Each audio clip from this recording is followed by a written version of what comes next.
My name's Ryan Schneider. I'm the head of business development for self-directed IRA services. And, coming in here, we weren't sure who was going to go first, and I'm glad we decided to go the way that we did, because what Jack covered as far as the real guts of IRAs and the specifics really allow me just to talk specifically about self-directed IRAs. Any of the accounts that he talked about can be self-directed. Before I get into it, that's probably the most common question that we get is somebody wants to open an account, and then we'll ask him, okay, so do you want a traditional, or do you want a Roth, or do you want a SEP, or do you want a simple? And like, no, stupid, I want a self-directed IRA. It's like, no, So all of those accounts can be self-directed. And I just want to say the handout that he's got, there will be a copy of it at my desk, and if you call and ask me any questions, that's what I'm going to be referring to. So definitely because the amount of information that he's got on there, to find that on the internet and peruse through the IRS's website or any of that stuff is about as headbanging of an experience as you'll have. So I would highly recommend keeping that information because it's a great handout for sure. So before I get going, anytime I speak, my compliance guys have to make their money and make me say that basically we are a passive custodian. We're non-advisory. We're not affiliated with A-List in any way. We're not affiliated with Pride of Austin. We're not affiliated with anybody other than Horizon Bank, which we're a wholly owned subsidiary of. But the accounts are all self-directed. When the client's making investment decisions, we always advise that they can talk to their legal, tax, or investment professional. We're not going to guide you in any particular direction. We don't endorse any investments, nor do we sponsor any, nor do we get paid by any of them. So before I go in and talk about anything else, just want to make it very clear so that my head of compliance can sleep at night, since this is being recorded and he'll probably watch it to make sure. Before I get into the specifics about self-directed IRAs, I just want to talk a little bit about us. I'm not here to just talk about us. I want it to be more educational than anything. But as far as self-directed IRA services, again, we're an independent custodian. We're a wholly owned subsidiary of Horizon Bank here in Austin. We have two offices. One is located in Waco, which is where I am, where we have actually a larger office in Waco than in Austin, ironically. And then we also have our Austin office, which is at 6th and Congress. They just moved. They were up on technology, just moved back downtown in the One American building downtown. So size-wise, we've got about $850 million in assets under administration. So we're not tiny by any means. We're also not one of the $10 billion gigantic organizations where you can't ever talk to the same person and nobody answers the phone when you call, and it's a big faceless, nameless building. So we're kind of in a really good spot right now to where we have enough clout behind us because of our size, but we also are small enough that you can call and talk to the same people and have that personalized level of service that these types of accounts require. We work with folks nationwide. Obviously, we've got a great presence here in Central Texas and the Austin area, up and down 35. We try to do as much stuff as we can. We do have clients in all 50 states. It's definitely a national business. Accredited by the BBB. We've got an A+ rating. We're very active in the Retirement Industry Trust Association, which is the largest kind of consortium of self-directed IRA custodians. That's where the decisions are made on typically what kind of assets can be held, whether we need to talk to the IRS or DOL about certain changes, the type of stuff that really affects everybody's accounts. About our team specifically, to all of our smiling faces, we've been around for a while. A lot of us worked for a company called Sterling Trust Company out of Waco. That's where many of us got our experience. And so just amongst our management team, the folks in that picture right there, we've been in this industry a combined closer to 100 years of experience now. So really, self-directed IRAs are what we know. We've got 30 employees between the Austin and Waco offices. When I started, there was 4 of us, and that was in 2009. So we've been growing, and we're just about to outgrow our space in Waco. And unfortunately, it's very hard to find commercial space in Waco. The bank doesn't understand that as well as we do because they're in Austin, and there's all these great office buildings, and there's always opportunity. And so every time something comes up in Waco and we're ready to jump on it, it's like, there'll be something else. We'll look at it. We don't like the carpet in that one or whatever it may be. So we're very experienced with all the different alternative investment types. We are very quick to respond. We're very accessible. Again, when you call, a person answers the phone. If you email us, we're going to respond to you as quickly as possible. And just the combination of reasonable fees and a little bit higher level of service and being flexible with the investment types, we really feel sets us apart from the other folks in our industry. I'm not going to spend much time on this slide because it's already been covered, But again, the account types that you can use for a self-directed IRA, traditional, Roth, SEP, simple, obviously rollover IRAs, which are really just traditional IRAs, but some folks still refer to them as a rollover IRA. Any of those types. We don't do any of like the Coverdell education accounts. The question comes up from time to time. There's just not enough of them that it makes sense for us to carry that document. Likewise, we don't do HSAs. There are a few firms out there that will allow you to self-direct your HSA, but it's not something that we do. And we don't do full-on administration for 401ks or employer-sponsored plans other than the SEPs and Simples. It's a little bit different animal. So rolling over from an old plan, no problem. Opening a new one, having us administer it is definitely something that we don't do. So funding an account is where a lot of confusion lies, I feel like. In our industry, you know, when you deal with it every day, it's secondhand and you know the difference in all of the different options. Whereas somebody that doesn't deal with an IRA or a 401k every day may have a little bit of confusion. And there's several ways that you can fund your account. Everybody calls them rollovers typically, and it's not necessarily the case.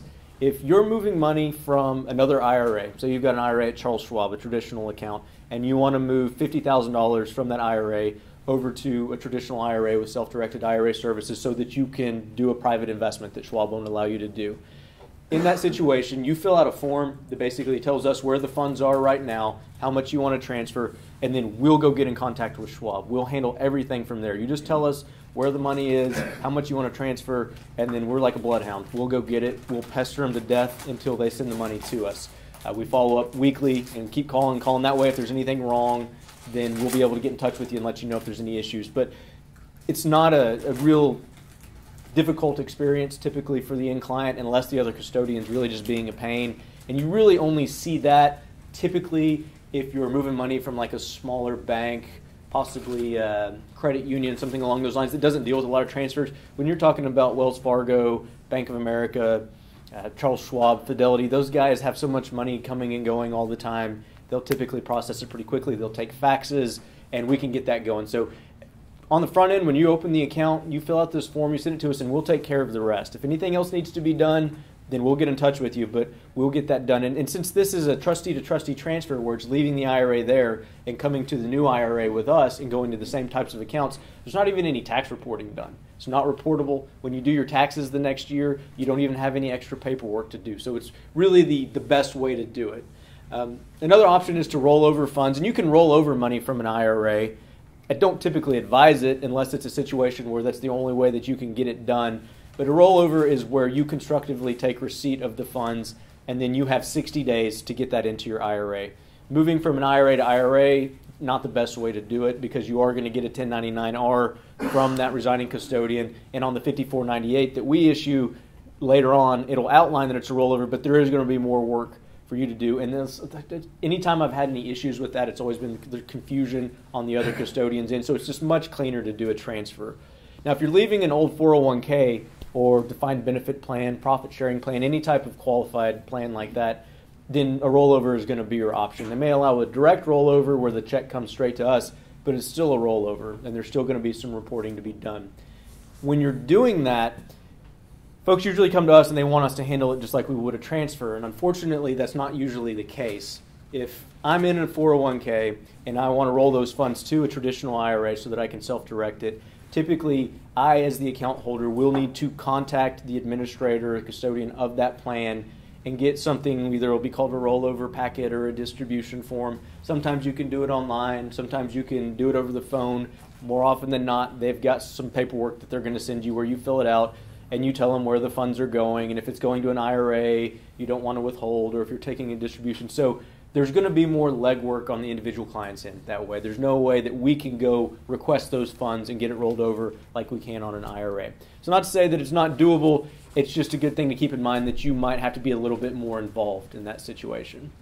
And then finally, you can make your annual contribution to these accounts just like you can in any other account, whether it's a traditional Roth, SEP, simple, same contribution limits apply. Again, refer to the sheet that you've already been handed and make those contributions directly to your account. Same deadlines apply, everything that Jack already covered.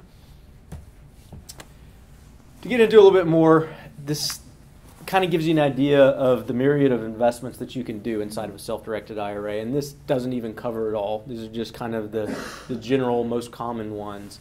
Precious metals. You can buy gold, silver, platinum, palladium, bullion, certain proofs, bars, rounds, things like that, and have them stored with a third-party depository. Real estate is the most common and is what our industry has been built on.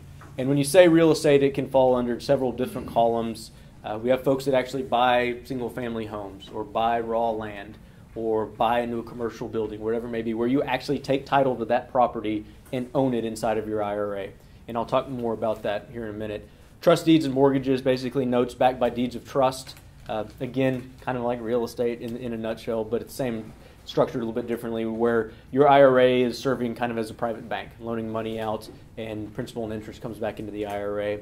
Other promissory notes like corporate debt, debentures, mezzanine debt, things along those lines. Reg D offerings like what A-List and Pride of Austin do, and usually those are going to fall under either limited partnerships or LLCs, or even private stock. Being owned by a private bank, we have a lot of connections in that industry, so we hold a lot of private bank stock, folks investing into startup banks. Likewise, you can buy into pre-IPO stock or some business that, your buddy's starting a business, restaurants, whatever it may be. As long as it's an entity that's allowable, that it can be held inside of an IRA, typically we can do it. Brokerage accounts, we can do public stuff just like anybody else. I mean, if you want to open an account with us and pay us a fee so that you can buy shares of Apple, you can do it. It's just not really our niche. You can go to TD Ameritrade or Schwab or Scottrade or one of those discount brokers and do that for $10 or whatever type of trade cost they have and not get charged an annual fee. We're in this industry to do the alternative stuff that those guys don't want to mess with. And it's not that they can't do it. They just don't want to mess with manual investments like that. They make plenty of money on the stuff that's traded on an exchange. And these types of investments typically are a little bit more manual, more paperwork intensive, and it's just not something that they're typically comfortable with. Could you mention, sure, if I get to come up to, what's not allowed?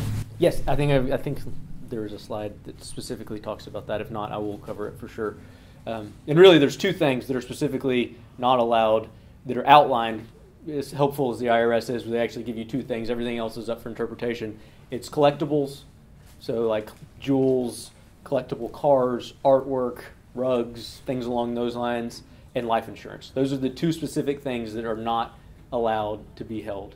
And then other than that, there's different things that we look for to determine if it's prohibited by the IRS. But as far as actually listed that you can't do, everything else is up for interpretation.